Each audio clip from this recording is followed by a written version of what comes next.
Hey guys, magandang buhay! This is Mami A again. So for today's video, magpapapaksin tayo ng anti-rabies and anti-tetanus. Kahapon pala guys, kagabi nakagat ako ng aso. Kalayatan ng aso is ulam ako, kaya kinagat ako sa kamay. Charis. Pero kidding aside, hindi naman ganun kalaki yung kagat ng aso. At saka yung aso pala na nakakagat sa kamay ko is alaga na aso.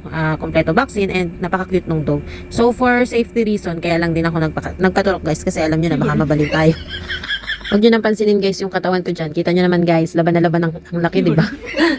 Grabe. Pinag-iisipan ko naman talaga guys magpapayat. Kaya lang minomotivate ko pa yung sarili ko. Hindi ko alam kung paano. So, abangan. Iba-vlog ko yun guys kung paano ako papayat. Charis! Dito nga pala ako guys nagpaturok sa Batasan. Malapit sa Maymaklang Hospital. Yung turok na gagawin sa akin, 4 na vaccine. Bali yung unang turok ko, ang bayad ko pala guys is 1,000 pesos. Tapos yung mga susunod na turok, 500 every inject. And bawal din pala tayo guys kumain ng malalansa after ng ating vaccine. So ayan na nga, nagsulat muna ako ng mga information about sa akin bago ako turukan. May mga konting tanong-tanong pa dyan si madam.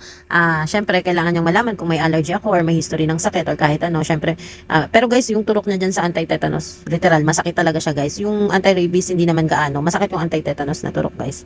Ay nako, ayan, nagbibilang pa ako ng pera dyan guys. Grabe yung katawan ko, laban na laban. Abangan nyo guys, mag-vlog ako kung paano talaga ako papetasin. Step by step, pinag-iisipan ko talaga is low carb. Kaya lang, may namotivate ko pa yung sarili ko kasi hindi rin ganun kadaling mag-adjust guys ng pagkain. Nangihina kasi ako pagka walang kanin guys, pero feeling ko naman kakayanin ko.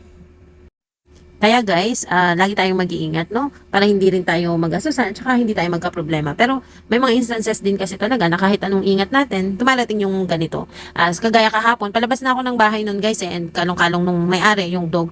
In fairness, napaka-cute nung mga dog. Dalawang dog siya, sabi nung may-ari, magkapatid daw yun. Ang gaganda talaga nung aso nila. As in, ako naman talaga, literal, takot ako sa aso. Bata pa lang ako, takot na ako sa aso. Okay sa akin na may aso sa bahay, pero wag lang siyang lalapit sa akin kasi parang may trauma ako no, nung bata ako, hinabol ako ng aso, kasama ko yung pinsan ko noon, as in, ang bilis kong tumakbo noon. Tapos, nakagat na rin ako ng aso nung bata ako. Tapos, ayun nga guys, palabas na ako noon. Siguro, kala nung aso, ay, ang laki ng katawan nito ha, baka inisip niya parang ulam. Bigla na lang talaga ako guys, kinagat sa kamay. Tapos, hindi naman nga ganun kalaki, pero syempre, natakot pa rin ako. Kaya, ayun, nagpaturok ako. O, tapos yan na nga, tuturukan na ako guys dyan ng anti-tetanus. Yan na, ang sakit niyan, ang lalim ng turok. Pero, syempre, tiis ganda tayo.